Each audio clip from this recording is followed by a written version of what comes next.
खजाने की खोज। कथा पंडित। एक गांव में एक राम नाम का एक किसान अपनी पत्नी और 4 लड़कों के साथ रहता था। राम खेतों में मेहनत करके अपने परिवार का पेट पालता था, लेकिन उसके चारों लड़के आलसी थे, जो गांव में वैसे ही इधर उधर घूमते रहते थे।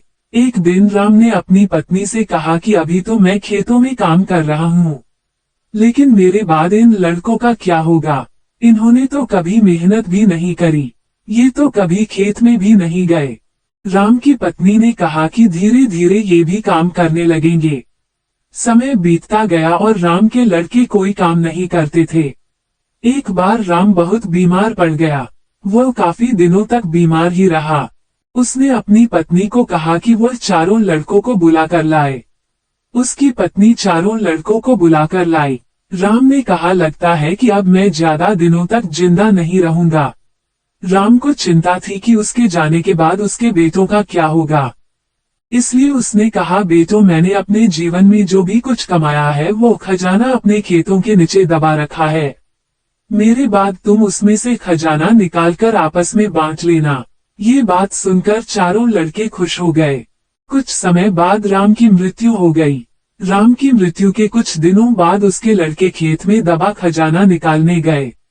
उन्होंने सुबह से लेकर शाम तक सारा खेत खोद दिया, लेकिन उनको कोई भी खजाना नजर नहीं आया। लड़के घर आकर अपनी माँ से बोले, माँ, पिताजी ने हमसे झूठ बोला था।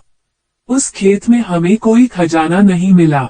उसकी माँ ने बताया कि तुम्हारे पिताजी ने जीवन में यही घर और खेत ही कमाया है, लेकिन अब तुमने खेत खोद ही दिया है तो उसमें बीज बो दो।